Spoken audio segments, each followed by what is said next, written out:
It's time for the show that engages with people of the combat sports world. And now, presenting the reigning, defending, undisputed combat sports show champion of the world, Flash Knockdown! Welcome everyone, and thank you for joining me on episode 12 of Flash Knockdown with my guest, the Dana Whites of UK MMA, my MMA phone of friends, Ray Thompson. Welcome to the show, Ray. Oh, thank you. I appreciate that. I don't know if I'm quite the Dana White, but I'll do what I can. Okay. Well, to me, you are. No, I appreciate that. Thank you. You're welcome. And Ray, I know you're in the midst of putting together a mammoth fight card, which we'll get into a little later. So I really appreciate you making the time today, Ray. Oh, it's my pleasure. Anytime to talk MMA, I'm always up for that. Ha ha ha ha. Me too.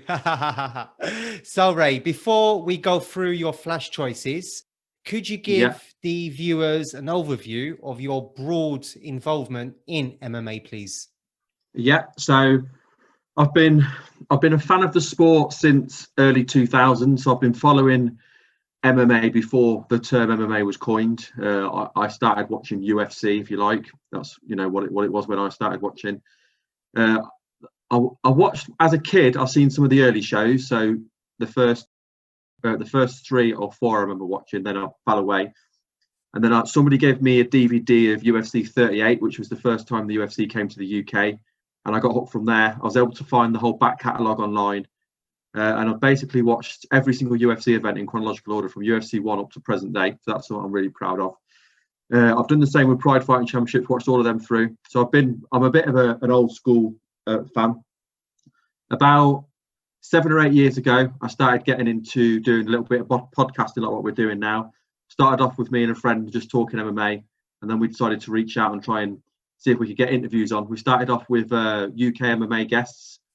Local guests, relatively small time guys at the time, if you like, but that was cool. And then we were able to work our way up, and before we knew it, we were interviewing everyone from the world of UFC, fighters that were on their way up through the rankings. They interviewed people that went on to fight for titles like 𝘬𝘭𝘢𝘐 and Johnny Hendricks, Tyrone Woodley, and then I interviewed other characters from the world of MMA, not just fighters, people like 𝘤𝘩𝘰𝘵, who was running Bellator at the time.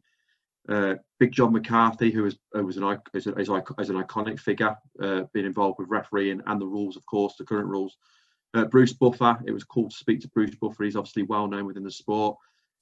So I did that for a few years. I got lucky enough to be recognised by the UFC for my media work, and I was able to get press credentials. So I got to go all over Europe to watch the UFC shows, which was pretty cool, and be cage side for some really cool moments. And then I got the opportunity to step in and have a fight, something that I've never really thought about doing. Something I was completely out of shape, but I wanted to see how I would do. So I put myself through a training camp, lost a lot of weight in a short space of time, got in and fought against another guy who was involved with MMA, but who wasn't a fighter. We fought 3 rounds at Cage Leeds at Ellen Road.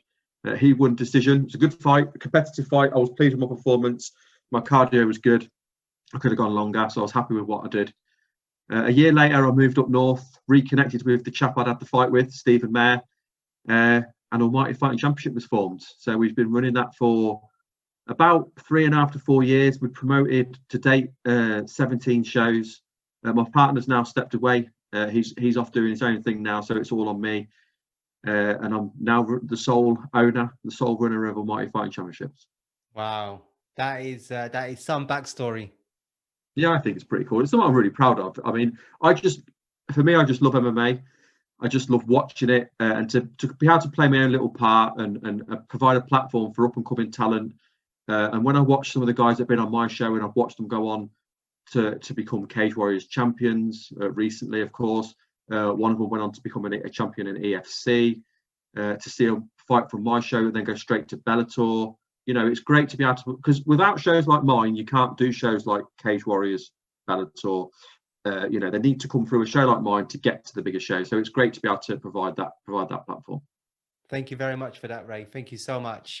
So, Ray, it's that part of the show called, or what I like to call, Flash Choices. For first-time viewers, I will ask Ray 10 questions with 2 possible answers. And Ray, you choose the one that best suits in a flash. Got it? Yep, got it. Pressure. Okay, pressure. Let's go, my friends. A nice, easy one to get us going. AFC or CCFC? AFC. Oh, just to provide context, AFC and CCFC are your 2 sporting loves. Is that right? Yeah, I mean, obviously, I grew up a Coventry City Football Club fan.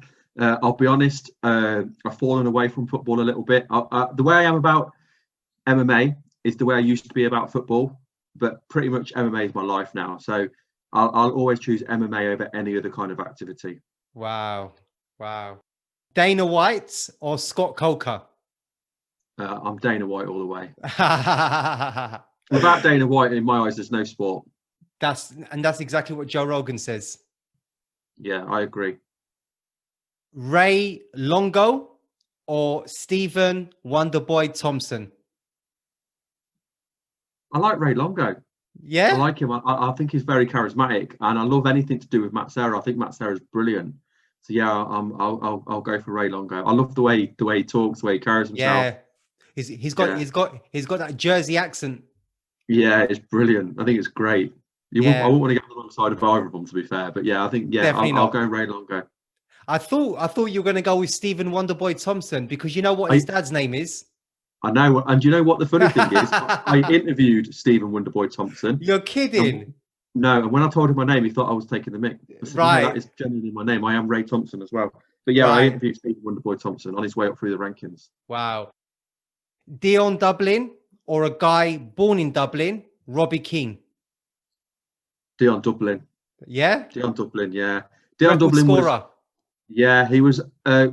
Robbie Keane was good, but he was only with us for 1 season. Dion Dublin was with us for a long time. And we had probably our most successful time when it was him and 𝘠𝘭𝘆. And I was at the ground for many of Dion Dublin's goals. And the most famous goal I think that he probably scored, or one of the most famous ones, and I was there for it, was when we played against Newcastle. And 𝘱𝑭𝘭𝘆 rolled the ball out and he didn't realise Dublin was behind him. The only Irishman who didn't know where Dublin was. And Dublin That's a good one. Put the ball in the net. So, yeah, Dion Dublin for me. Fine, but despite Robbie Keane being at Coventry for only 1 season, you did make a tidy profit. I did, and we did, and I enjoyed him. He was great for Coventry. Yeah, I think we brought him for 6 and sold him for 12, if I remember rightly. But yeah, we made an okay enough profit on Dublin, did we? I think we sold Dublin for 5 million, and I think we bought him for 2 million. Right. Because obviously United brought him and he broke his leg and then he came to us. But yeah, I mean, Dublin was iconic. Dublin and 𝘠𝘭𝘆 was my favourite strike force for Coventry. Guillotine choke or armbar? I go for the guillotine. I think there's something that's dramatic about seeing somebody go unconscious. Right. yeah. And I hate seeing an arm get broke, if I'm being honest. Yeah. Well, you nearly got one against Steve. I did. I went for it. And he obviously rolled with it and I didn't roll. If I'd have gone belly down, as I was told by people who know more about it than what I do, I might have been able to pull it off. But I went for the armbar, but it wasn't to be. To be fair, you were only training for 5 months leading up to that Stephen fight. So you did really, really well. Both of you did extremely well. Yeah, it was a good experience just to get in and do it. Because I've never thought to go out and pick a fight with somebody because it's not my nature. But to go in and test myself and see if I could fight. Not that I could at any kind of level, and I get that, but just to go in and test myself and see if I had the guts to get in and do it was good enough for me. Sure. Commentating or podcasting? Commentating. I love being cage side and watching fights. You can't beat it. The 12th of November, 1993 or the 2nd of April, 2016? I'm thinking, I can't think what the November 93 date is. You mentioned it at the start of the show. So the 2nd of April 2016 is AFC. AFC 1.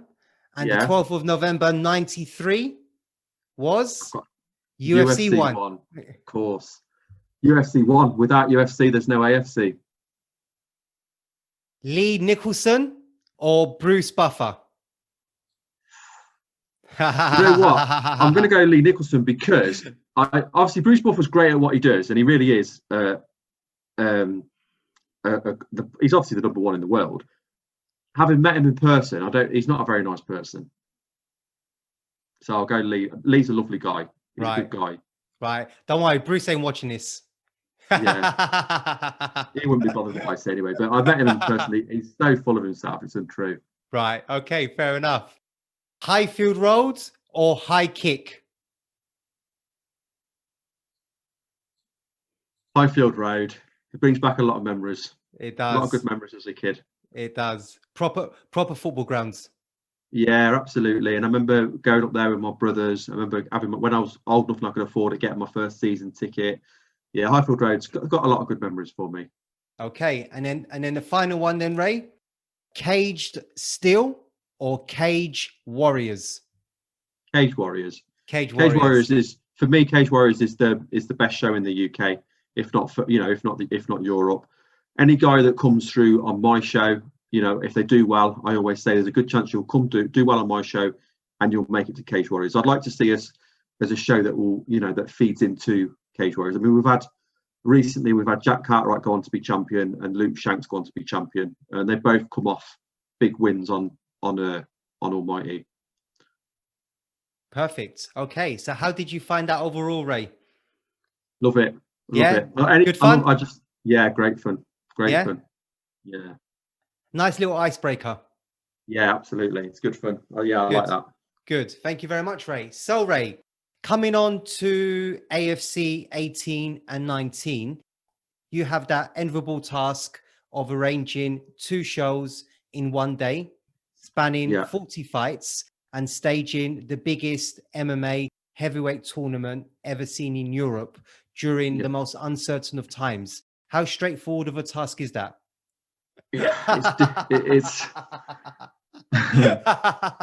you know what? I love doing what I do, as I wouldn't do it. I don't mind any of it. I'll deal with all of it. The only thing that I find frustrating is not knowing what's going on with things I can't control. So I'm obviously planning this show, and I'm going to do everything I can to push this show ahead. But if Liverpool goes into lockdown on that week, then I'm going to have to cancel, and I know that, and that's going to kill me because all I want to do is put a show back on again. And when I put all the fights together, a lot of time when I put the fights together, I look at fights that I would like to see.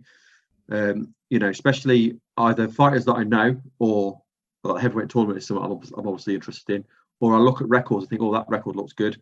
So I look, and because I've put the fights together, I feel more connected to the fights and the fighters, and I want to see how they get on. I want to see how they play out.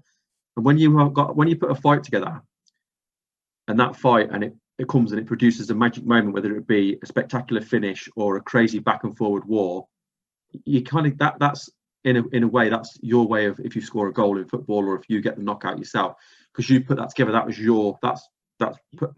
for me, I put myself into the fight. So I like to see how they play out.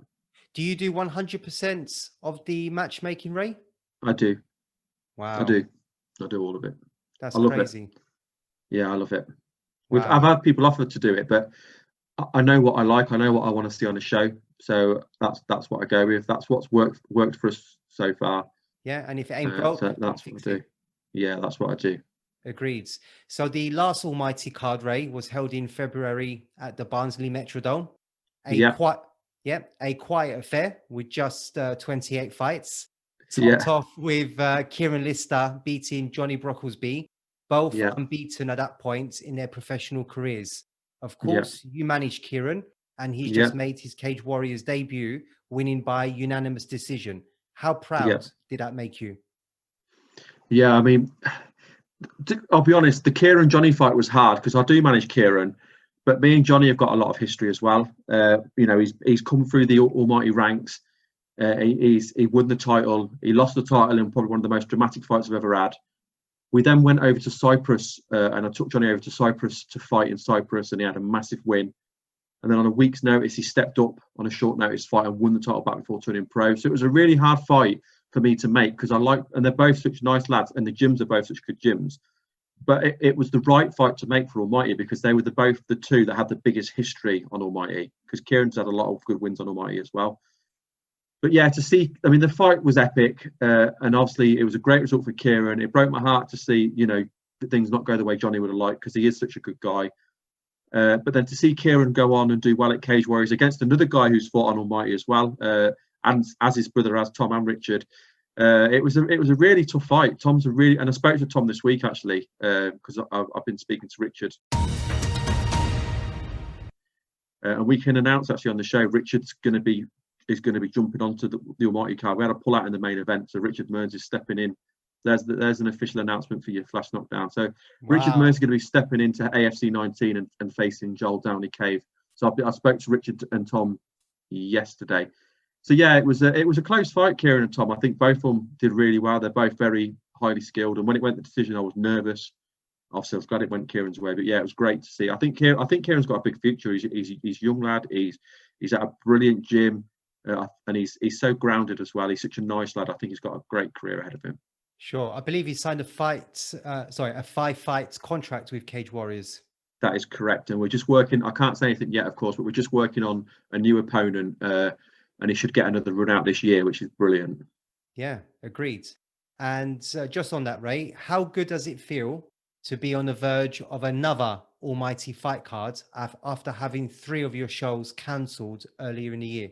Oh, it devastated me to cancel the shows. And I cancelled the May one, which was Liverpool, and I already knew that there's no way we could go ahead for July for Metrodome. So that was fine. I did that, and then in the back of my mind, I thought, right, we'll end the year on a high. We've got Metrodome in October, and then obviously the Olympia in Liverpool in November. And then while I was speaking to the venue in Metrodome, the guy who runs it there, and he's such a good guy, and he was being as honest with me as he can, and I needed some kind of commitment as to what we could do for October, and he couldn't give it me.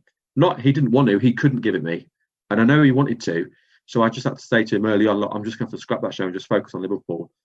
And I've had positive feedback from Liverpool, as in it looks like it's going to be good. The only concern at the minute, of course, is there's talks of a local lockdown for 2 weeks. I understand that's going to be over the half term, as like what they call a circuit breaker, and we should be back to normal by then. I spoke to a guy at licensing in the Liverpool Council, and he basically said, as long as you do, under the climate we're at currently, this is before the local lockdown coming in, as long as you do A, B and C, which we're going to do anyway, then we're okay to go. It's all to do with the 10 p.m. finish and the 6 in a bubble, basically, which is fine. We're okay with that. That's why I'm doing the 2 shows, so I can still do enough to bring the revenue in to cover the cost of the show. The shows are expensive.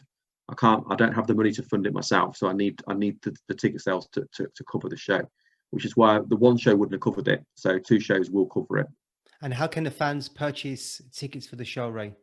So I always try and encourage fans to buy tickets through the fighters, because it means the fighters earn a little bit of commission, which is nice to see them with all the hard work they do. So if you know somebody on the card, please contact them. They will sort tickets out with you. If not, you can go through our website, almightyfc.com. Perfect. And just out of interest, Ray, how did the idea of staging the biggest European heavyweight tournament come about? So a few years ago, we did tournaments. We did, going off memory now, we did a middleweight one, a welterweight one, a featherweight one, and a bantamweight one. They were all 4-man, and then we did an 8-man lightweight one, and they were good fun. And then I was thinking, obviously at the moment we're all as promoters, we're all trying to come back, and we're all trying to get back up and running. We're all trying to stand out. You know, you had Contenders up Norwich way. They did the show where it was a drive-in show. Yeah, the drive-in. Yeah. Yeah. So that was obviously really unique. And I spoke to Steve who runs that, and he said it was good, and I was pleased for him because he's a lovely bloke as well. And so we're trying to do something a bit different as well. And people do like tournaments. I've never been overly keen on the idea of a one night tournament, because I just think it puts a lot of strain on fighters, which is why I wanted to do it over multiple shows. So originally I was going to look to try and get 8-man, because I thought that would be quite ambitious, because heavyweight's quite a shallow division anyway. as in it tends to be one of the divisions that's not as deep as the I'd say from middleweight down to bantamweight, they're really deep. Yeah. Middleweight upwards, above middleweight and below bantamweight tends to be a bit shallow, and the female Absolutely. divisions are shallow as well in the UK, especially the amateur scene. So I thought if I can get 8, that would be great. And before I knew it, I had like 13. I thought, wow, if I can get 13, why not push up to 16? So that's why I did it. And then I did a bit of research. I thought it'd be the biggest in the UK anyway, because I wasn't really aware of any tournaments like that in the UK. I mean, tournaments was big back in the day when it first started. You had the Pride Fighting Championship tournaments and the UFC tournaments. UFC was predominantly 8-man. They did do the 116-man. Pride did quite a few 16-man. Their Grand Prix, as they used to call them, spread over the year. So I thought I'd do it. And then I spoke to Brad Wharton, who's the commentator at Cage Warriors. He's been involved with UK MMA forever. I mean, he basically is, in my eyes, Mr. UK MMA. He's the one that, if there's anybody who knows the most about UK MMA, I feel it's going to be him. So I asked him about it, and he said in his mind, in his memory, it's the biggest one that's ever been done throughout the whole of Europe. So I just thought that was a really cool tagline to have. It's something that's quite unique. So yeah, I was quite pleased when I heard that. Awesome. And no matter if you are a fanatic or a casual, everyone loves seeing the heavyweights throw down. How would you assess the quality of the heavyweight competitors that will be on the show, and anyone we should be paying particular attention to, Ray? I'm just going to go onto my screen. So, right, we've got some really, really good records on there. We've got guys that have, 4 and 5 wins, 6 wins, some, undefeated guys. We've got some mixture guys. We've got guys with even records. It's hard to say ones to jump out. So I just run through some names of guys that I know. There's some guys in there that I don't know that well, but run through some guys I know, guys that have been mentioned to me. You've got Mustafa Mohammed from Next Generations. Of course, he's training with people like Paddy Pimblett and Chris Fishgold and Molly McCann, and he's 4-1. You've got Ash Roden, who used to be at ABT, is now at Blackledge MMA. I know he's he's got good wrestling. We've got a guy called Jamie Acton. He used to be a professional rugby league player, so I think that that's quite interesting to see how he gets on. We've got guys from all over the UK as well. Guys coming down from London, some guys coming from Wales. So yeah, it's going to be good. I mean, like you say, with the heavyweights, anything can change a fight. One shot lands and it changes everything. They're all going to be 3-3-minute rounds, so there's going to be lots of drama, I think, in those 8 fights. Lots of finishes. Yeah. For sure. I just think there's going to be lots of crazy moments. Yeah, there will be. 2 guys just standing and trading, or like you say, finishes. I think it's going to be fun to watch. Absolutely. And Jamie Acton, the guy you mentioned, the former rugby league player, he's making his MMA debut. That's correct. Yeah. So it's an honour that he's chosen our show to do that. That's crazy. I'm really, really happy with that. Yeah, I bet you are, Ray. And there are some other great matchups on the professional cards. Which fights are you most looking forward to, Ray? Let's just have a look. So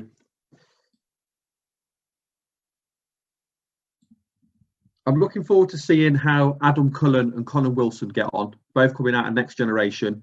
They've both fought on Almighty as amateurs, and they've both got tough fights. Adam's fighting Dan Collins from Titan MMA, who trains with Jason Radcliffe. And then you've got Jack Young coming out of Hardy Wallhead, so he's training with good people, and he's going to be fighting Conor Wilson. So that's on the AFC 19 card. AFC 18. Looking forward to seeing Oscar Ainsworth against Richie Bonnerly. Oscar's got a lot of history with Almighty.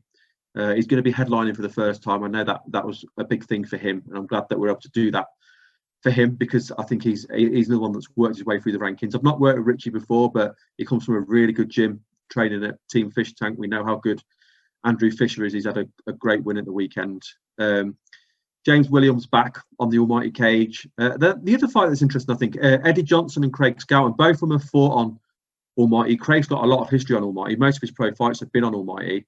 Eddie's brother is, of course, is our flyweight champion, but Eddie's last fight was against Oscar, and he just got caught in a really unusual choke, and he got put away quite quickly. But I know Eddie's much better than that, and he'll be looking to come back and prove where he's at, and he's dropping down weight as well, so it'll be interesting to see that fight as well.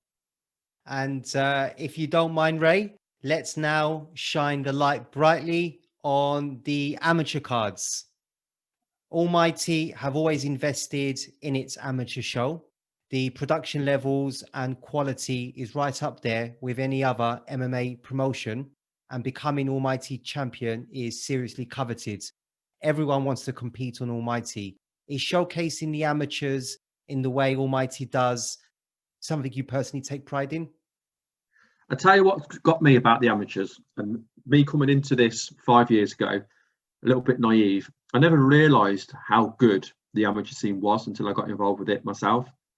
So once you see how good the amateur scene is, you want to do the best you can to push that side of it as well. And again, some of these guys they just love to go in there and compete, and they've got jobs, and they want to do the amateurs, and that's as far as they'll go. But a lot of them, this is their stepping stone on to where they want to go next after this.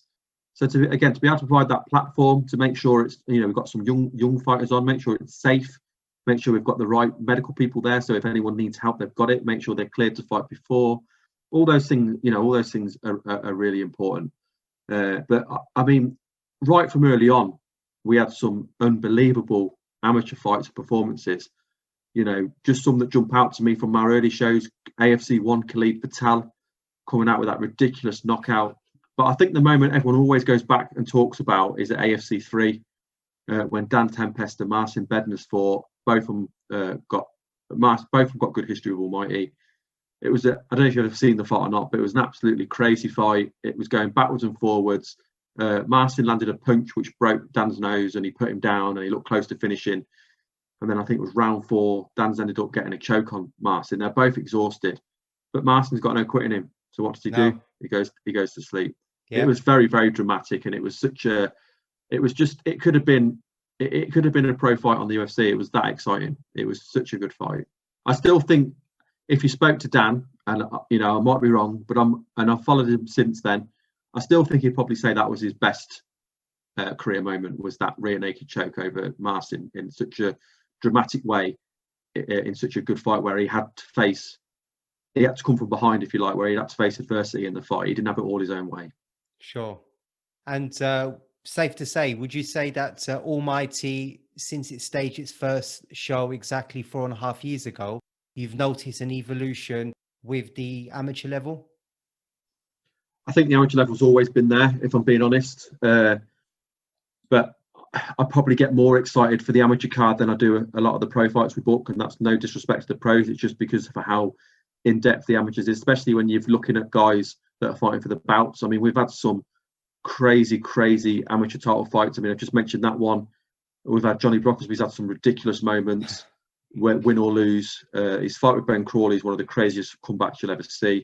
We had the infamous fight at AFC 12 between Marcus Lewis and Conor Hughes, which I know you have spoken to recently. Absolutely amazing fight. It's the kind of fight where none of them deserve to lose. We've just had some absolutely just amazing performances. George Staines, of course, he's looked phenomenal on Almighty, and I feel like he was a bit of a secret. No one knew how good he was because he was just fighting on our show. And then when Marlon Jones come down, everyone knows Marlon. Everyone knows how good Marlon is. And when he put Marlon in the choke and put him away quite convincingly, I think that opened up a lot of people's eyes to actually how good George actually is. And I think many people now consider him maybe number 1 pound for pound in the UK. Maybe he's up there. He's a front runner for it. Okay, well that moves us nicely on to the next question, Ray. So for AFC 18, there are 5 scheduled amateur title fights. The most obvious exclusion is the man you've just mentioned, the featherweight champion, George Staines. I believe he was set to take on Liam Mccracken, my guest on episode 11 of Flash Knockdown, in a fight that would have decided the best UK amateur featherweights. If that's correct, what happens? Yeah, it's disappointing because George has always fought out of Fight Ministry Hull. I've got a really good relationship with Fight Ministry Hull. The coaches there, Sam Wilkinson, Stuart Graham, they've been supporting the show since AFC 1.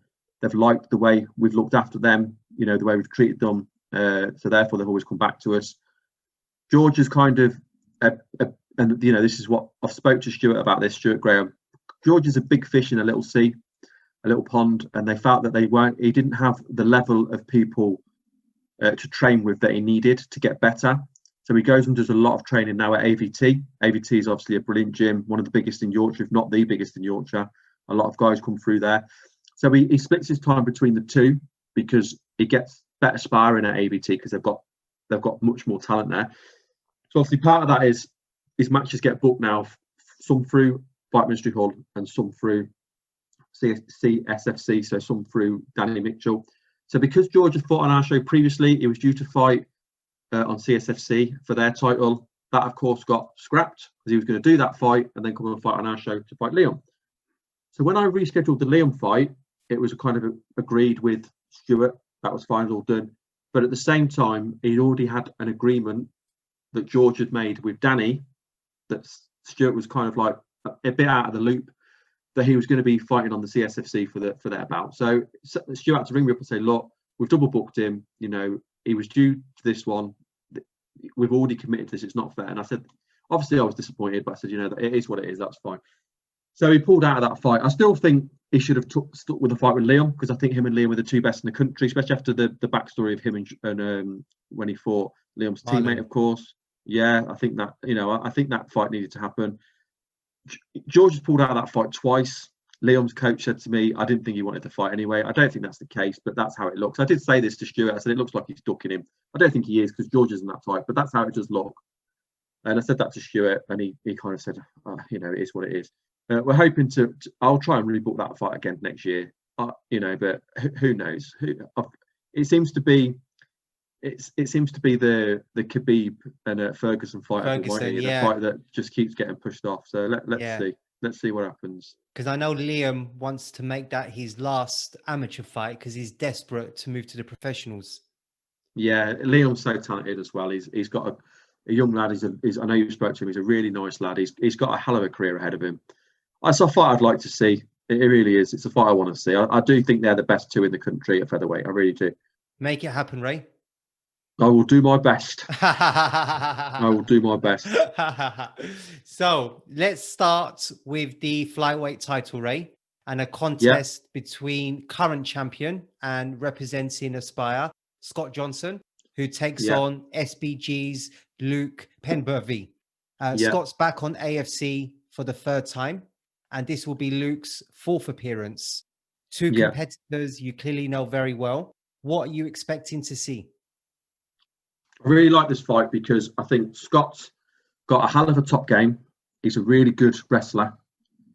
He's had some great performances in the AFC, and especially his win over Francis Breen. It was a very impressive win, the way he put Fran away with the rear naked choke that put him obviously to sleep. Luke's had up and down fights on Almighty. I think he's had some really good wins. He had the loss to Joe Fields, where Joe is obviously George's teammate. He kind of was on a hell of a run as well. But Luke's had some really big wins away from AFC. And you know, his most recent win on Cage Warriors against 𝘠𝘍𝘐 was really impressive. So 𝘠𝘍𝘐 is again a lovely lad.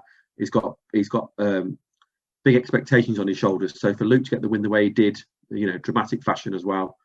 So yeah, and Luke's training was some really, really good people. Of course, his head coach is in the UFC. You know, SBG is well known anyway throughout. You know, whatever branch of SBG it is, you know it's going to be solid. They're a gym that's worked with us for a long time. We've had some great fighters come through from that gym on the show. And I think that Luke is really crafty on the ground, especially off of his back. We've seen that before. So for me, it's a real interesting clash of styles. You've got someone with a good top game versus someone with a good ground game, a good bottom game. So I'm interested to see how that plays out. Yeah, I mean, Luke, he managed to get the submission win against 𝘠𝘍𝘐, and he's also got the accolades following his fight against Ian Mugan at AFC 13, the submission that was picked up by Eddie Bravo, no less. That's crazy, isn't it? That's madness. Absolutely crazy. I know that I only know what I saw. They shared it, so I don't know all the backstory. I know he pulled off an unusual submission.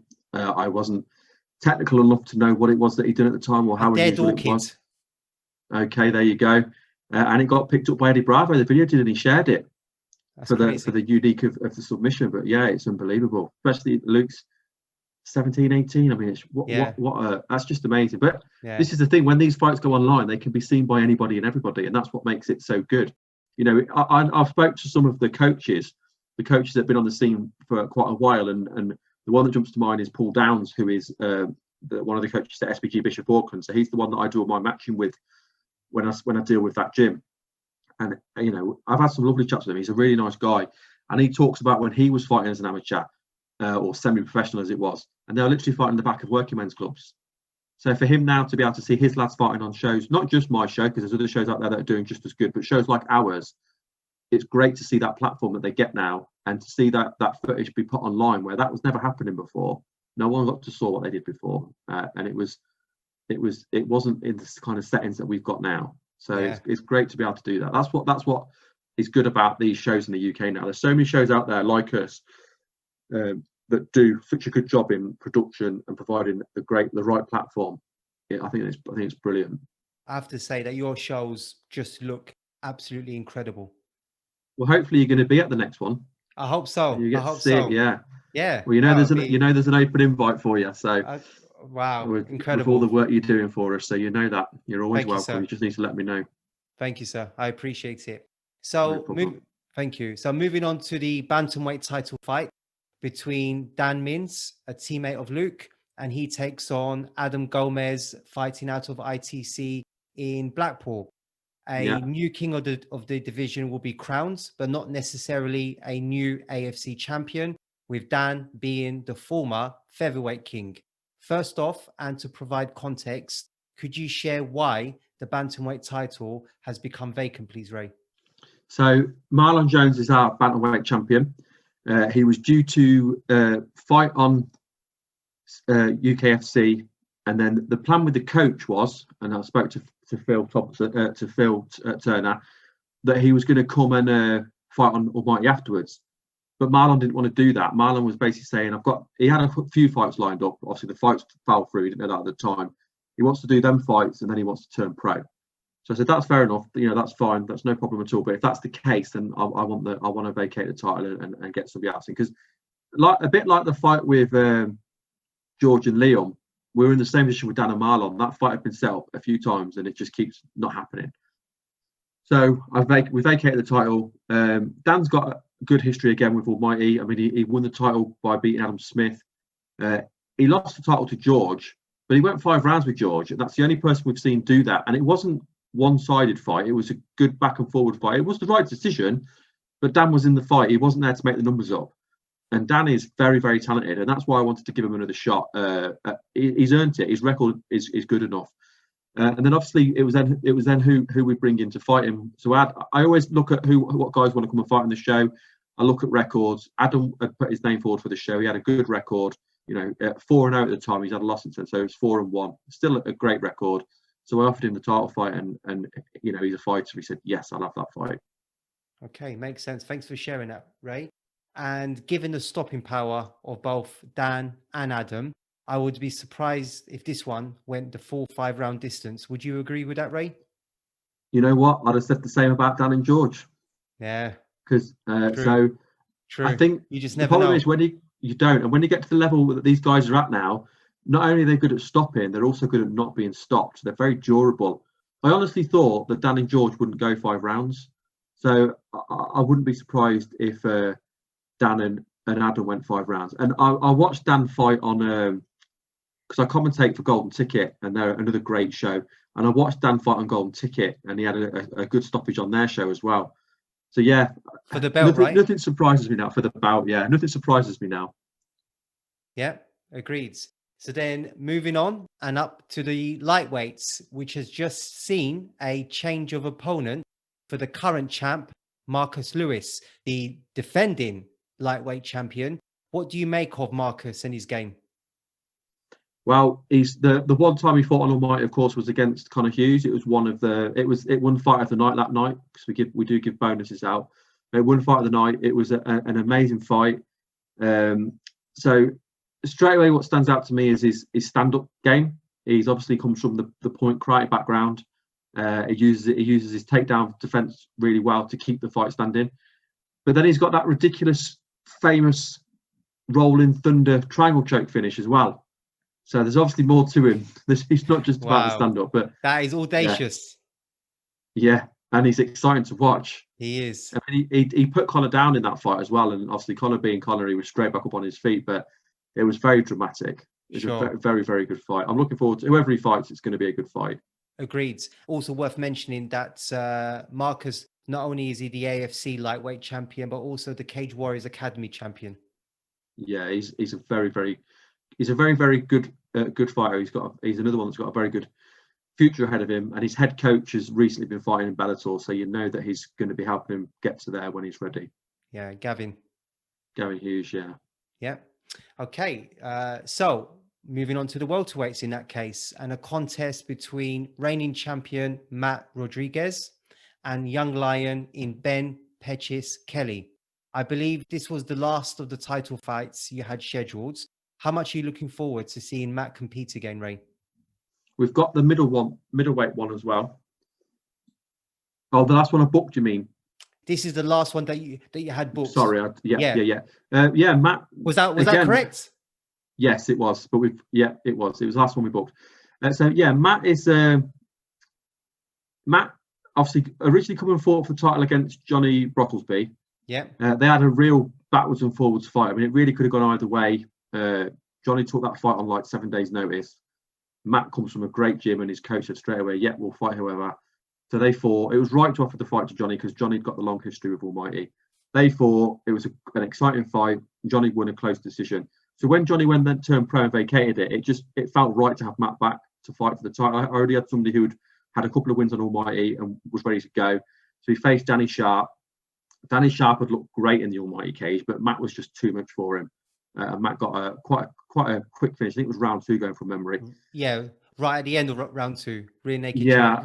Yeah. So that was a good win for Matt, and he got the bout. And then he's kind of disappeared. I haven't seen him for a while. Yeah. But I know he's looking to come back now, and he's ready to start progressing his career again. So he's come back to defend his bout. It makes sense with it being in Liverpool. And then 𝘠𝘠𝘴𝘶 is just he's a very, very young lad, comes from a very, very good gym, training with some of the best people in the country, of course. His last fight on AFC was at the AFC 12 against a guy from Dave Barnes. Dave Barnes, yeah, from Wales. A great fight. The pace that Ben took that fight to was just very impressive. And eventually he put him away and got the finish. But again, that fight won fight of the night. And Ben got a bonus for that, as did Dave as well. But yeah, so I'm looking forward to it. I think, Matt's the champ. Matt's going to want to come and make a statement before he, I think he's looking this possibly could be his last amateur fight, maybe. We'll have to wait and see what happens. But Ben's not there to make the numbers up. And as soon as the fight was offered to his coach didn't even hesitate. He obviously knows where Ben's at and that Ben's ready to be facing people like that. He didn't even consider it. It was like, yeah, we want that fight. So That's scary. I think it's going to be a great fight. Yeah, just on that. So as you just mentioned, Ben being very brave, very, very talented, and of course, super technical. Do you see him having to avoid clinching up with Matt and do what he did against Dave Barnes in the 3rd round at AFC 15, essentially staying behind his jab and trying to pick Matt off? I don't know. I don't. Luckily, I don't have to do the game plan. I think it's going to be exciting. I think it's going to be a fast-paced fight. I think both of them are capable of winning the fight. When I try and put a fight together, I try and make it a fight that I think is fair. I think it's going to be. It has potential to be a fight of the night contender. I mean, Ben's already won fight of the night before. The way he leaves everything out there. I think it's going to, and Matt's fight with Johnny was very much like that as well. So I think it's going to be a really good fight, really interesting fight. Yeah.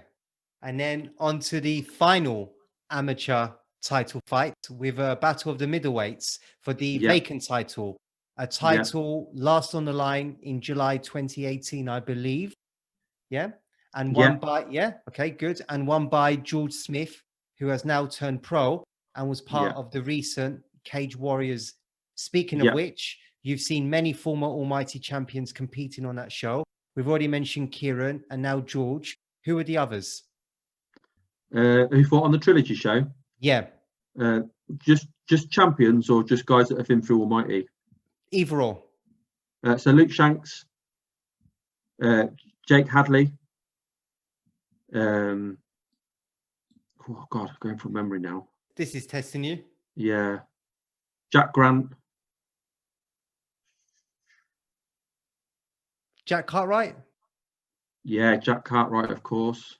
He fought on AFC. So there was quite a few, and there's even quite a lot of guys that maybe haven't fought on AFC, but I've worked with, like have had their fighters on the show. The guy who Jake Hadley fought, his gym works with 𝘤𝘠𝘴𝘴. Yeah, there was loads that I either worked with or I knew. Too many to mention. Great to watch. Yeah, I'm just going off memory now. I'm only going through the card, and there was so many on each fight night that I was looking out for. Obviously, George. Absolutely. You mentioned George as well, but even the guy who was fighting, Matt Bonner. Matt's not been on the show, but Matt's girlfriend's been on the show, and his girlfriend's booked for the next show, and he's another guy that I interact with quite a lot, and he's a nice guy. Okay. And then back to the matchup then, Ray. Two guys making their AFC debuts, and both former light heavyweights in Haider Khan, another one fighting out of Aspire, who won silver at the Junior European IMAF light heavyweight tournament last year, and 𝘤𝘠𝘠𝘠, the former WC MMA light heavyweight champion. What else should we know about these two, and how do you see this one playing out, Ray? This is a difficult one for me because these are two guys that I haven't worked with previously before. Yeah. Obviously, originally I had Haider to fight somebody else. He was due to fight a guy from ASW, and I'm going to get the announcement wrong. The enunciation wrong now. Emil, something like 𝘱𝘭𝘢𝘐𝑗 or something. When they meant to be fighting at UKFC? Originally, they were due to fight on my show. Okay. Then that fell through, and then I tried to rebook the match, but they'd already agreed to fight on UKFC, but that ended up falling through. Yeah. But at that time, by the time that had fallen through, I'd already booked, because UKFC was at the beginning of October. I'd already booked Haider to fight Lewis, so we went with that one. But I don't know a lot about the guys. Obviously, Haider was from Liverpool, so I wanted somebody on from Liverpool. He had a good record. I knew Lewis had a good record as well, so that's why I put the fight together. So that's a bit of an unknown fight for me, if I'm being honest. But I believe that Lewis has got a background in another sport as well, whether it be American football or... Yes, he has American football. Yeah. So he's obviously quite a big, strong guy. I'm looking forward to it. I mean... Both are big, strong guys. Yeah, middleweight's a heavy division as well. So yeah, I'm looking forward to seeing how that one plays out. We've got some, lads from Aspire fighting for titles, SBG Bishop Auckland fighting for titles. I mean, one of the bonuses we did on the Barnsley show, we'll be looking to do it again this time, is the gym of the night. So the gym that picks up the most wins across the shows, all the fighters will pick up, the winning fighters pick up bonuses. So it's going to be good because there's quite a lot of guys on from these different gyms. Yeah, there is. To see, because Hammer North Wales took it last time. They dominated the night. Yeah. At AFC 16. Yeah, in Barnsley. You had Harry Kenworthy, you had Kyle Jones. Yeah, we had George Marsh. We had five or six of them all picked up wins, and they come in as the away gym, and they really come in and made a statement. They look really good. Cole got a big knockout as well. Yeah. So they all walked away with the £100 bonus each. So they were. I bet Azzy was happy about that. Yeah, I think. Yeah, I think they all were. I think they were. Again, I don't think there's many shows out there that are doing the bonus scheme, and it's something we'd introduced recently. So we had a fight of the night, we had two finishes of the night, and then we had the gym of the night. So I think we gave out something like £1,000 of bonuses that night. Okay. So it was nice to be able to give back. Where does that get announced then? Where does it get announced? So I normally just do a post through Facebook announcing the bonuses and tagging them in. So I get, for the gym of the night, that's self-explanatory. The team that picks up the most wins, each winning fighter gets a £100 bonus. If say for example, you had one gym had 5 guys on and one gym had 6 guys on, and the gym went 5-1 and the gym went 5-0, the 5-0 gym will get the bonus because they won 5 in less fights. That's how I've worked it. And then with the other bonuses, I get staff on the show who watched all the fights to vote. So I get my commentators to vote. Some of the judges will vote. I've got a social media guy there to vote. If you're there, I'm going to probably get you to vote. And then I'll do it like that. But my plan for the next one, because there's going to be so many fights, is to do 2 fight of the nights and 4 finishes of the nights. That's what I'm thinking to do, because there's going to be a lot of fights to give people more of a chance to get one. That is a great incentive, Ray. Again, pioneer. Yeah, that's right. It's nice to give back. I know that I think us promoters have a bad name for wanting to be out there to just make money, and of course that money is involved. I'm not saying that it isn't involved. I'm not saying I don't want to make some money, but if I do make some money, it's nice to be able to give some of it back, which is what I like to try and do. Sure. Wow. Incredible. Well done to you, Ray. Well done. Thank you. You're welcome. So now on to some of the other amateur fights, which could well be title eliminators. You tell me, Ray. I'm not sure. So starting with one that I'm really, really looking forward to, as it presents such an intriguing and explosive encounter. And that's the matchup between Lewis McGrillen, the reigning ICFC and UKFC flyweight champion, going against another one of my previous guests, Sheldon the Salford Ryan of One MMA Academy. Safe to say that the winner of this one will face either Scott or Luke next for the flyweight title, or will Alan Barron have something to say about that? So, a little bit of background for you, this one. So I was quite happy to have Sheldon fight for the title already, but Right. He's already fought Scott and beat Scott. His coach wasn't interested in doing that fight again, so they actually turned the fight down. He actually said to me, so that's obviously Menga. He actually said to me, "I want him to fight Lewis. Can you get him Lewis?" So I messaged Lewis's coach, Carl Prince, and of course Carl laughed and said, "We never turn a fight down, especially they're asking for it." So that fight was made. If Lewis wins, then of course he'll be offered a title fight. If Sheldon was to win and maybe Scott wasn't the champion anymore, then maybe there'd be a fight there. But I know that Menga's not interested in having rematching, which is fine. That's his decision. But yeah, that's the bit of the backstory to that fight. Wow. How many coaches would have done that? Not many. I don't know, because I asked Aspire, and they basically said, yeah, if that's the fight you want to make, we'll make it, even though Scott lost the last one. A champ should fight whoever's put in front of him. Yeah. But Menga said no. Wow. But to be fair to both Scott and Sheldon, that was quite a close fight the first time they fought. Yeah.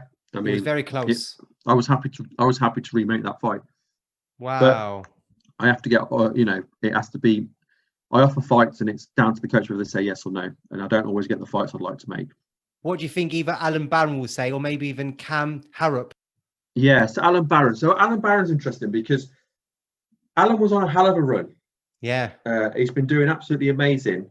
And obviously when all this lockdown had kicked in, things have all been knocked about a bit. Alan was, as far as I'm concerned, Alan was the number one contender. He was ready. I was happy to make Alan and Scott straight away. Alan's last fight against Joe was absolutely phenomenal. So I was happy to make that fight. But with the way things have gone, that particular gym, 𝘬𝘭𝘆𝘆𝘁 Derby, they're going through some changes themselves in the sense that they're relocating. So they're things have been put on hold with that gym. So that's why that fight wasn't made. But yeah, that's a fight I'd love to see going forward. Alan Barron has been another guy that's just stood out and made his name in the almighty cage, and he's had some great moments. But his fight with Joe, I don't know if you watched the fight or not. Oh yeah, of course. Yeah, it's a hell of a fight. I mean, both guys. I actually think Joe was winning until he got the submission. It was just one of those dramatic fights, and I think, going on memory, I think that won fight of the night as well for that particular show. It did, yeah. Yeah, it was a brilliant fight. Oh wow! And Cam Harrop, is that? Yeah, obviously. Yeah, Cam. Obviously, it all depends. He's not going to face his teammate, of course, and of course he'll be rooting for Luke. Of course. So it would all depend on what happened there with regards to Cam. True. But Cam's got a really interesting fight as well, I think. yeah, he has. I think that's a really good fight. Yeah. I think that's possibly one of the fights I'm the most excited about on the amateur card. Really? It's not a title. Yeah, I do. Because again, both of them have got a history with Almighty. They're both so different in their styles. You've got the striking of one and the grappling of the other. But we've had Robbie on the show before as a striker, and he's come away with a submission win. And again, Robbie's training at a different gym now. He's training with Andrew Fisher, who we've talked about already. I think that's a really good fight. I really do. I think that is. Yeah, that's one I'm quite because I know them both. I'm quite excited for that fight. Yeah, I could tell. Oh, God, you're making me excited now. I love it. I'm like a kid at Christmas. Yeah, you and me both. So then, moving up to a bantamweight fight that will be equally as sizzling is Aaron Boy Wonder Givens of Ace MMA versus Luke Riley of Next Generation. Someone's O has got to go. Aaron is the current Machine MMA 68 kg champion, and this will mark Luke's 4th appearance in 12 months. That includes an incredible debut at AFC 12, surviving the guillotine and winning in under 90 seconds. An incredible performance. Give us your thoughts on this one, Ray. So Aaron's fought on Almighty before as well. He fought against Lucas France at Fight Ministry Hall. Really, really close fight. Controversial. Some people thought Lucas won. Some people thought Aaron won. That happens when it goes to the judges. But again, a good fight. He comes from a great gym. He's obviously training with the Hacks. We know how good they are. 𝘱𝘭𝘢𝘯. So we know, he's getting the best training he can get. And of course, he was there at Cage Warriors cornering. Yeah. Aaron was. Yeah. Luke Riley. Luke's really impressed me. I mean, he fought on Almighty, like you say. He had a late replacement fight, so the guy he's fighting wasn't the best. But that's not down to Luke. Luke went in there and did what he needed to do. Yeah. But that wasn't what stood out to me. What stood out to me was Luke's win over 𝘠𝘠𝘴𝘆. I thought that was a real tough step up for him, if I'm being honest. I thought that was a really hard fight because Luke's only a young lad, and 𝘠𝘠𝘆's been on the scene, even though he's young, been on the scene for quite a while. So to get the win over him, that really stood out to me. For me, in my eyes, I thought that was an upset. So that's why I think this fight is good. I think it's a step up for both fighters. I think it's going to be a really, really tough fight to call, to be honest with you. Yeah. And again, I kind of expect this to go the distance. I don't think this is going to end within 3 rounds. No. And another noteworthy contender this particular weight class is Kai Richmond, another SBG Bishop's Auckland contender. And again, I know he is. He fought on Almighty, and he had a big win over. Yeah, he had a big win over Robbie Brown as well on Andrew Fisher's show. He knocked Robbie Brown out, which is no mean feat. Rise and Conquer the show is sorry. Yeah, so I know Kai. Obviously, I work really closely with SBG, so if Kai was available, he would have been on this show, but he wasn't available. But yeah, Kai's one to watch. He's got a hell of a record. Yeah. Okay. Tough kid. He is. And then finally, one at middleweight that could also be a title eliminator is 𝘠𝘩𝘰𝘵 of Next Generation, who makes his AFC debut, versus 𝘠𝘩𝘵𝘵 of Submission MMA. And again, someone's O has got to go.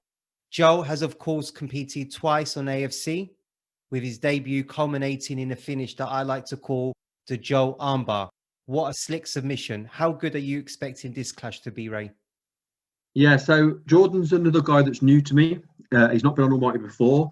I've worked with Next Gen for quite a few shows now. If somebody's coming from that show, they're going to be good. Next Generation is a serious gym. I mean, when you've got a gym that's got guys in the UFC and girls in the UFC, they're a serious gym. They're also known, obviously, for their grappling. So that, I know that Jordan's going to be good. He wouldn't be fighting if he wasn't, not from that gym. And Joe's, of course, got the 2 fights on Almighty. Like you say, Submission MMA. I know he's done a little bit of training at ABT as well, but he's fighting out of Submission MMA. His first win, really slick submission, like you say. It was an armbar I hadn't seen before on the show. I hadn't seen before anywhere, to be fair. His second fight, he fought a guy that was local to him. There were 2 local gyms, both from South Yorkshire. Really tough fight, but again, he won. He had a good win. And I feel that from speaking to the coach, I think they feel if Joe gets one more win, they want him fighting for a title. Okay. So that's it on Joe now. He's got to go out there and get that win, and then he'll be there, I think, fighting for the title. But he's got a tough fight to get through. Yeah, I mean, Jordan used to be a light heavyweight, and I don't know if you saw his performance at FCC. He got the rear naked choke submission in the first round. Very, very impressive. A scary guy. It's going to be good. Yeah. It's going to be good. Possible title eliminator? Oh, yeah, possible? Absolutely. Yeah. 2-0, you go to 3-0, then of course you're in the talks for the title. Yeah. I mean, again, I make the offers to the coach. It's down to whether the coach feels their guy is ready for it. But yeah, as far as I'm concerned, if you're 3-0, then you're ready for a title fight. There you go. Jordan and Joe, you're welcome. Okay. So now let's move away from the AFC cards and have a look at some of the previous fights that my guests have been involved in on Almighty. And let's start with episode 2 and Ben Creepy Crawley, the former AFC welterweight champion, who makes his return at AFC 19, but this time at middleweight. Just on that, he'll be fighting an exciting prospect, making his MMA debut in Tom Burton. I believe Tom was a national Sambo and judo champion. How highly is he rated by his team at Hamilton Highlands? To put it lightly, Yeah, Tom is making his debut. he is. I think Ben is something like 5-3 or something, 4-3. Yeah, I don't ever put a debut guy with a guy who's had 7 fights. I was going to say. But when you've got someone like Tom, I can't put him with another debut guy because it's not a fair fight because of all the experience he's got outside of MMA, which is why we were happy to make that fight. So the fact they were willing to take a guy who's had 7 fights and who's our former champ kind of shows that they think of him really, really highly. I think that he'll be someone that has not loads of amateur fights because of the experiences he's got, and he'll be turning pro. But Right. yeah, it's a big test for him though, because I mean, Ben's shown just on Almighty how durable he is. His fight with Johnny is one of the craziest fights you'll ever watch. To be brutalized Brocklesby style for three full rounds, clinch, battered, taken down, clinch, battered, taken down, rinse and repeat. Johnny is so tough. And then to come out and do what he did in the 4th round with one of the most craziest submission finishes you'll ever see. Literally a kick gone wrong, and then all of a sudden, bang, knee bar, over.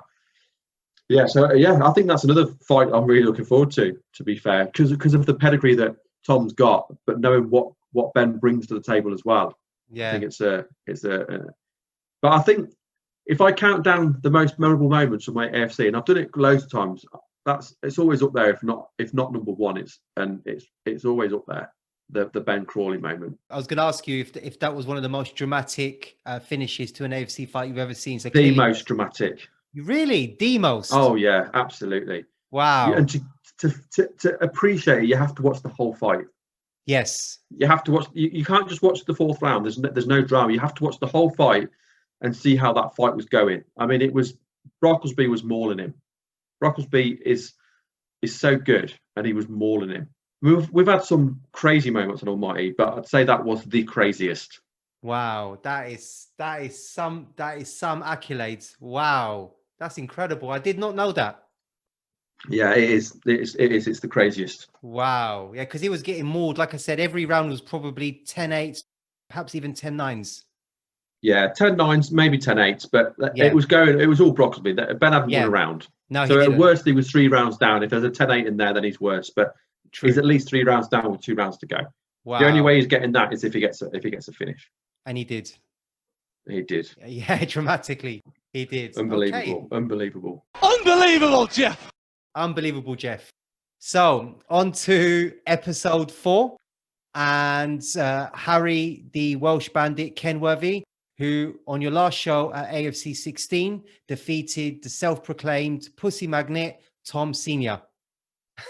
Brilliant, isn't it? Oh man, This is what confidence looks like. crazy. A complete contrast in styles between these two young and talented lions. Harry is more of a wrestler, and Tom, Yeah. due to his length, is more of a striker. A great contest overall. What were your thoughts? So a little bit of backstory for you on Tom, because I know you man. like backstories. Please. So Tom obviously fought. That was Tom's 2nd fight on Almighty. Yeah, he AFC fought at 14. Carrick Evans. And if you ever watched that fight, it was absolutely crazy. Yeah, Crazy. it was like craziest it fight. was. Yeah, Tom was amazing. He just so aggressive. Yeah. And before the shows, I always message all the guys and ask for certain bits of information. And I normally put all the fighters from the same gym in a group because it just means I'm not messaging. Instead of messaging 5 people 5 times, I can message 5 people once, and that's it. And one of the things I asked him was, have you got a nickname? And Tom's a young lad, obviously, very confident, very full of himself, as you are at that age, fair play to him. And he's a lovely lad. And he put down Pussy Magnet, and of course he got some stuff from his teammates. And I said, that's fine. Anyway, about 2 weeks before the show, he messaged me and said, oh, look, I thought about it. Can you change it and not do that and just don't put a nickname? I said, yeah, that's fine. So I mentioned to his team that he was not doing it. He said, oh, no, you've got to do it. So we didn't tell him we were doing it, but we still got the announcer to announce his name as the Pussy Magnet. So he didn't know that was happening until then. So yeah, it was a tough fight for him, to be fair. It wasn't the fight originally I offered for Tom. I offered him another fighter who I think would have been a better matchup because it would have been someone that would have struck with him, and I think that would have been suited Tom's style more. But he didn't want that fight, but he wanted the fight with Harry. I thought Harry was going to be a real tough step up for him because of his style. He's had a lot more fights, but that's the fight they wanted. And Harry come out and he won every moment of the fight. He controlled Tom, but Tom never went away. Tom was always trying to get back into the fight, but Harry's top game and takedowns was just too good. Absolutely. Is it likely that we will see both Harry and Tom on future AFC shows? Absolutely. I mean, we've got plans next year to be going to different locations. I tried to get Harry a match for the show in Liverpool, but I had that many guys come forward. I just couldn't get everybody on, unfortunately. So that's why he's not on this card. But he'll be on a future show. And Tom, I think once we're back at the Metrodome, which we've got 2 shows planned there next year, we normally get loads of support from his team, Body Tough Gym. So I expect they'll have a full team on again, and I think Tom will be included in that. Perfect. That's good to know. Thank you very much for that, Ray. So on to episode 5 and Harry's teammates at Hammer, North Wales, Kyle, the natural born killer Jones, who also featured on AFC 16. Kyle got the TKO victory that evening at the end of round 2, landing a right hand flush on his opponent's chin before imploding into some relentless ground and pounds. Due to his relative martial arts inexperience, is Kyle one of the dark horses of the division? Yeah, I mean, it was a tough fight for him, really. He was fighting against a guy from Sheffield Shoot Fighters, a real tough fighter. Yeah, Oliver Harriet, real tough fighter. Oliver was coming in heavier because he wanted to fight at 74, where normally Kyle fights at 70. So yeah, it was a big fight for Kyle, and I didn't know who was going to win the fight. But yeah, and it wasn't just the fact he won; it was the way he won. It was an impressive win. I always say it's not, you have Dana White's Contender Series. It's not about winning on that show. It's about winning impressively, and that's what Kyle did. He didn't just win; he won impressively. Yeah. But yeah, I think we'll be seeing Kyle soon, hopefully back in the almighty cage. That's my plan anyway. Perfect. I hope so too. The natural born killer. So for episode 6, I welcomed Ruben the Terminator, who featured on AFC 10 at the Barbican in York. And in true Ruben fashion, winning by TKO in under 40 seconds. A scary competitor, isn't he, Ray? Yeah, he's very aggressive. And it was a good finish. But I think the one that stood out to me was he had a big finish on another show. And I think it was Ice, I think. Josh from, you mentioned it, Black Ledge MMA. Yeah, I remember it being a real good finish. Yeah. He's certainly one to look out for, Ruben. He's very aggressive. But again, they're another good gym MMA academy. They've got some great fighters at that gym. Yeah, like Connor. Yeah, Connor, Michael Hughes, Pat Saborski. They've got some real good lads there. Absolutely. And then speaking Michael Thompson, sorry. Yeah, Curtis Campbell, another one. Yeah, they're a very, very good gym. Absolutely. And then speaking about Pat's, so Ruben's post-fight celebration was absolutely wild, and that was due to seeing his teammate Pat the Problem get viciously knocked out by Lewis Blair early that evening. Thankfully, Pat is doing well and has since made his comeback, which is awesome. Credit also to the ref that night, who reacted extremely well. You take fighter safety very seriously, Ray. Can you just outline the medics that are typically on hand? Yeah, we have a doctor. We have doctor and paramedics, and we have an ambulance on standby as well. They have medical tests done before the fights, and if there's anyone who needs it afterwards, of course, there's people there for them to see. We normally have 3 paramedics, so we've always got at least 1 or 2 cage side, and we've got people who can be at the back if they're needed. Okay. But yeah, of course, we want to make sure, especially when we've got a lot of young fighters on as well, we need to make sure they're looked after properly. Yes, absolutely. Nice one, Ray. And then on to Connor Hughes, a man so good, he's featured twice on my show, and a former AFC amateur lightweight champion. Speaking of which, let's look at the fights where he won that belt against a very tough Sam Malarkey, a guy that just loves manhandling his opponents. How impressed were you with how Connor dealt with Sam that evening? Yeah, so Sam obviously comes from the Guerrilla Fight team, which is we've talked a lot about Johnny Brocklesby tonight. Yeah. And the style of Johnny and his brother, Matt, is they literally grind you up, take you down, beat you up, and that's what Sam does as well, and he does it really well. I think what was impressive with Conor on that particular night was the way he postured and was able to use his posture to defend the takedown, which was something that I don't think I've seen that technique done quite like that quite so well. So to watch it was really impressive. But he didn't just beat Sam as well; he put Sam away. Yeah, because Sam's tough. He comes from a good gym, a gym that's been involved with us since the very beginning, and they've always they've won probably 75% of their fights on the show. And we put on tough fights, so that says it all really. So it was a super impressive fight, and of course that then went on to lead to the amateur lightweight fight with Marcus, which is again probably one of our best amateur title fights in the history of Almighty. that third round was absolutely epic. Would you say that was one of the best amateur rounds in AFC history? Yeah, why not? We've had so many. It's so hard to remember. We've had so many moments and so many rounds, but it's up there. Yeah, the drop when he dropped him and he come back and he had him up against the cage, and yeah, it was just all heart, and that's what Conor is. You know, he's got no quit in him. No, he hasn't. No, and they both got a standing ovation, which was just brilliant to see. Yeah, we had some real crazy fights that night. Yeah, and there was a few fights that could have been fight of the night. There was a fight between Dakota and Levi as well, which was just ridiculous. And then earlier on in the night, there was a fight between, I forget their names now, but it was two relatively unknown guys, if you like, and they just beat the crap out of each other. It was just a crazy night. It's our first time in Liverpool as well. Yeah, it was really special. We had some real good names in the crowd that night as well, because we had MVP. Darren Till was there, Mike Grundy, Chris Fishgold, MVP. Molly McCann was there as well. Yeah, it was just amazing. Real good night for us. So then moving on to episode 9, which featured JJ Danger Mouse Jones, who opened the show at Almighty Fight Night 1 in Leeds under B-class rules. JJ is now living his dream out in Thailand and new home at Phuket Top Team. How great that martial arts can provide such opportunities, Ray? Yeah, it's brilliant. I mean, that was very early on in JJ's career. He was very young. Yeah. He come out and he won a decision, if I remember rightly. Yes, he did, against Brian Kenwright. From Aspire. So, Aspire. Or LVT, as it was known then. Of course, yeah, Liverpool Valley Tudor. Yeah, that was again a really well-known gym. But yeah, he's done well. He's had some great fights, wins and losses, and now he's doing his thing out there. So fair play to him. Yeah, and I just purely out of intrigue rather than anything else, the Fight Night series. What's the story behind that? Because you've just done one and one only. So we were going to try and do a Fight Night series at the gym. We did that very first show.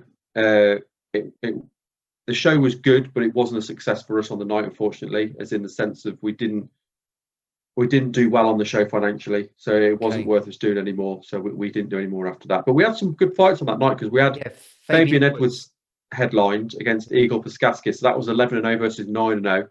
And then we also had Jake Hadley and Liam Gittins fight as well that night. And of course, both of them have gone on and are doing well as pros. Yeah. So that was a big. We had some good fights that night. Yeah, that's a shame. Okay, and then finally, my most recent guest on episode 11 featured Liam Mccracken, who followed JJ at Fight Night 1, but also competed at AFC 12 versus an experienced opponent from Belgium. Liam won the contest via armbar with 10 seconds to go. Only 19 and already a BJJ purple belt. What a talent he is. Yeah, Liam got a finish of the night bonus for that as well. He got our bonus for that night. Yeah, he got the armbar. Liam. 60 G's, baby.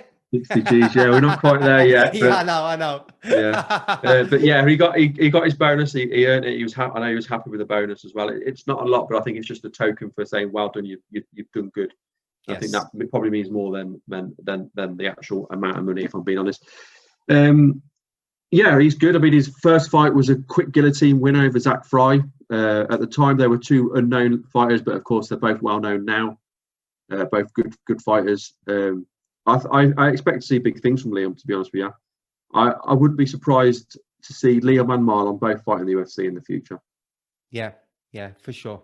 Absolutely Yeah. agreed. Yep, absolutely agreed.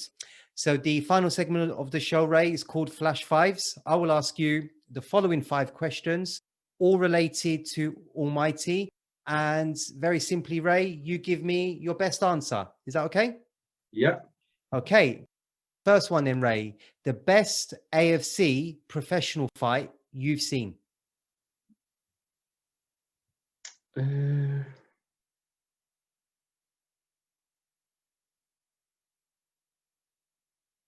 going to go with Johnny Brocklesby and 𝘠𝘪𝘵𝘵. Okay, tell us.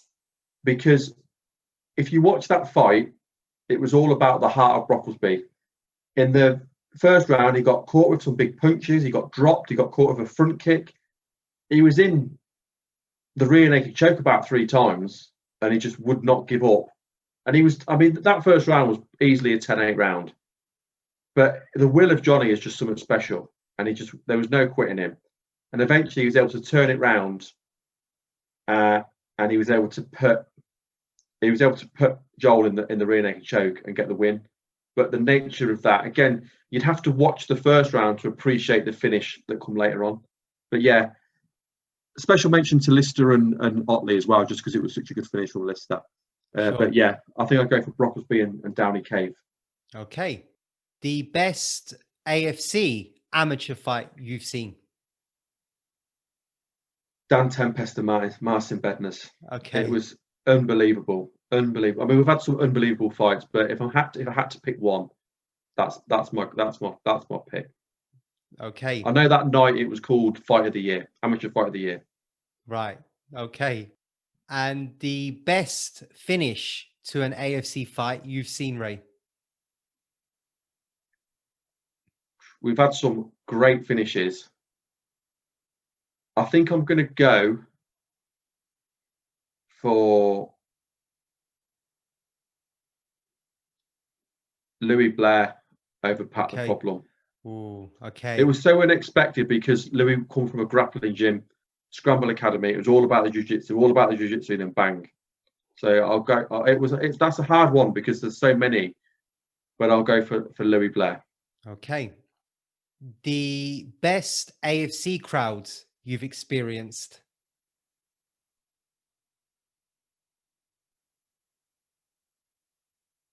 Let's go for AFC 12 at the Olympia. We had some really, really crazy fights that night. We talked about the title fight with Connor and Marcus, the 2 ladies that fought and left everything out there.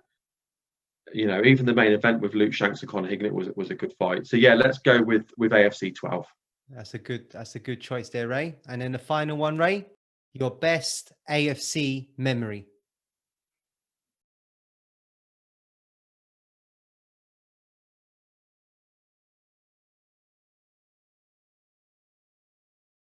I'll go with AFC 16 because it was the first show I did as a sole promoter. Every other show before that had been me and Steve. So doing that one on my own was I was very nervous. There was no one to, if it fell back on anyone, it was on me. It was no one else to fall back on.